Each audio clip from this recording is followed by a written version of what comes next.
Ciao a tutti amici di Matto Scacco, eccoci subito pronti per vedere una nuova interessante partita.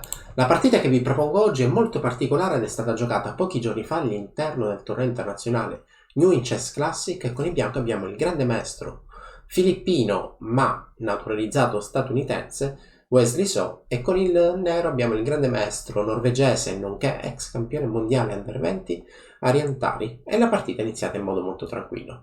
Quindi dopo questa sequenza di mosse vediamo che il bianco conquista il centro, il nero lo sta copiando, ma questa diciamo è la premessa prima di una sequenza di mosse veramente curiosa che è quella che vi mostro adesso. Quindi E3, E6 e adesso si continua ad andare verso la simmetria. C'è da dire che ogni volta che si crea una posizione simmetrica, quando il bianco decide di rompere la simmetria, avendo quella mossa in più, chiaramente riesce spesso a ottenere un vantaggio ed effettivamente è stata giocata a C4.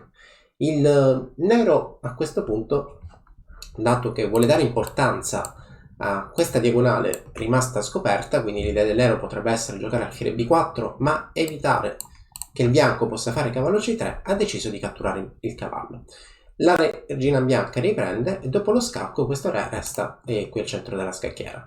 Ok, qualcuno dirà, beh, difendo col cavallo, poi cercherò di arroccare. Purtroppo per il bianco questa difesa di cavallo non è possibile, altrimenti cavallo E4, sfruttando nuovamente l'inchiodatura, guadagnerà del materiale. Dunque, tornando indietro, quando il nero dà scacco al re, non resta altro che spostarsi. Quindi re va in D1, il nero continua con alfiere D6, il nero diciamo che dopo poche mosse ha ottenuto un vantaggio, il vantaggio che il re del bianco è lì al centro della scacchiera, e a questo punto tutte le semplificazioni chiaramente andranno più che bene. Alfiere G5, il bianco non è d'accordo con le semplificazioni per quanto appena detto, H6 e adesso purtroppo deve cambiare idea, perché in caso di alfiere H4 potrebbe proseguire, il pedone attacca l'alfiere torna indietro e a questo punto cavallo 4 diciamo che si guadagna comunque un po' di spazio. Questo re resta al centro, attenzione perché se il nero riuscisse ad aprire le colonne centrali chiaramente il bianco soffrirà un po' tutta la partita.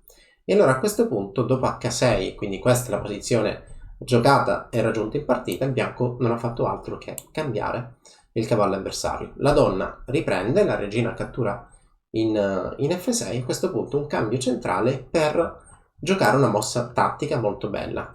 E4 è una mossa che conquista spazio ma ha realmente due idee. Una potrebbe essere facile da immaginare, ossia in caso di mossa qualsiasi da parte del nero il bianco porta questo pedone in avanti, forchetta e chiaramente guadagnerà del materiale.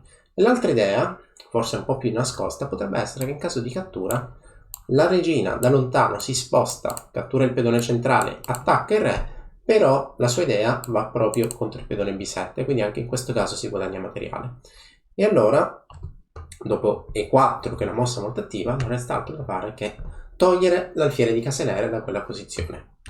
Alfiere scacco sulla scacchiera e adesso diciamo chi è che sta guardando il video dirà ma cos'è questa mossa? Che mossa strana, cos'è successo? Forse ha sbagliato perché qui il nero decise di giocare Rf8.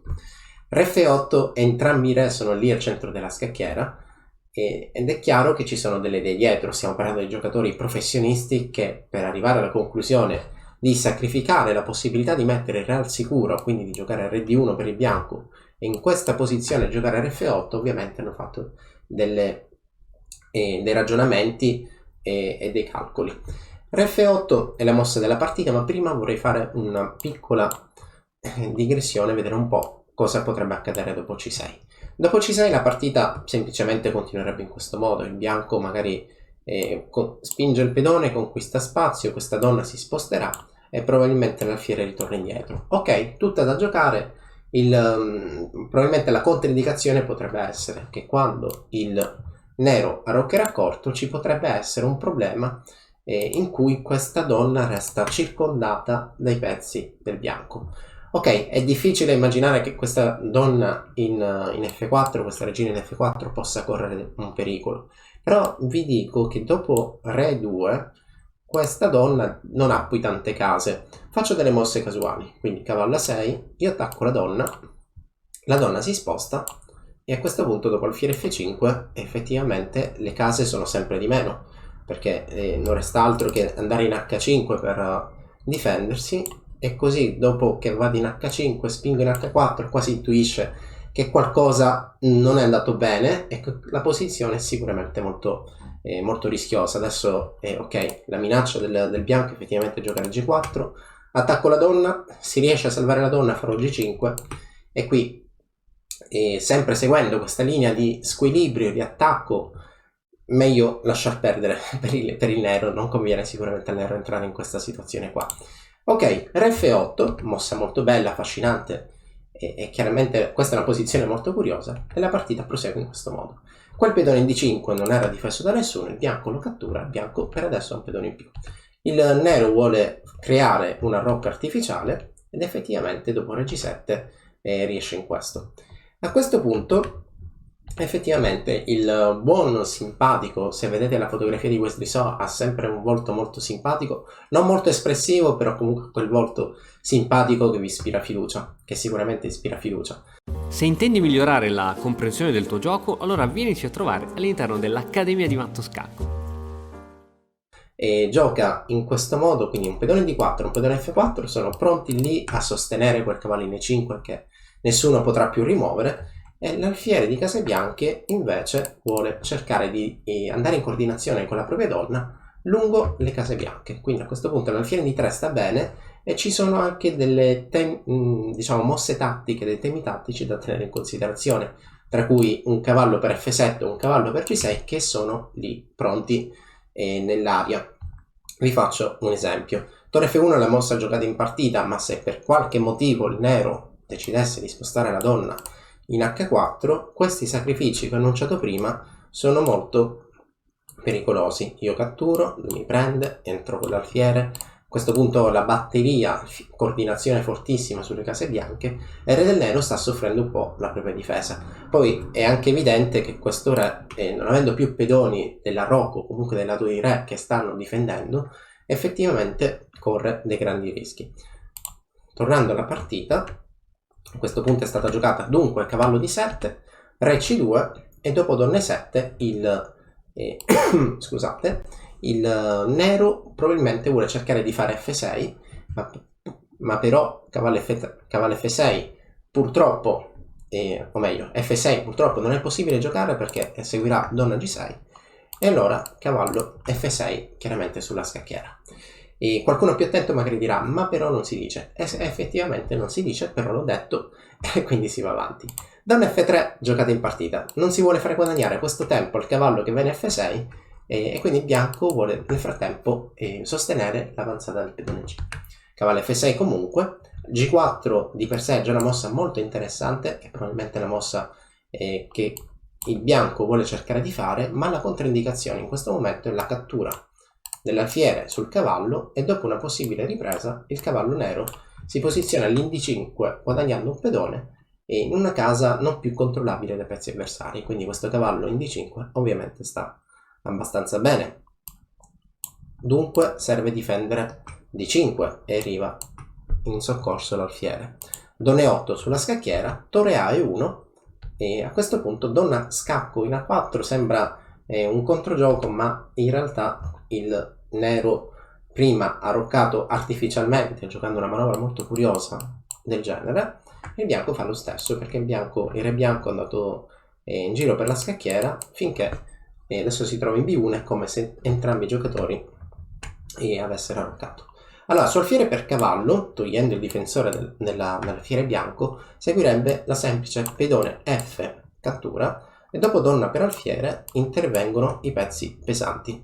Adesso ci sono 3 pezzi pesanti pronti a coordinarsi contro il re del nero. Purtroppo per il re del nero c'è poco da fare. Adesso qui c'è matto in poche mosse, vi invito magari a trovare il matto, comunque la continuazione migliore per il bianco, e io nel mentre ritorno indietro di qualche mossa fino alla partita. Quindi il re bianco qui si nascosta in B1 abbastanza tranquillo, torre F8 serve difendere, si vuole proporre nuovamente alfiere per cavallo, dunque donna D3, e anche qui si vuole proporre magari una possibile coordinazione sulle case bianche così come prima. Donna 5 giocata, arriva G4, adesso probabilmente è già tardi perché quando si cattura in D5 arriva anche il pedone F. Tutti i pezzi bianchi adesso sono già pronti, lì coordinati, per attaccare l'avversario. F6 molto bella, mossa molto bella giocata all'interno della partita. In caso di cavallo per F6 cosa potrebbe accadere?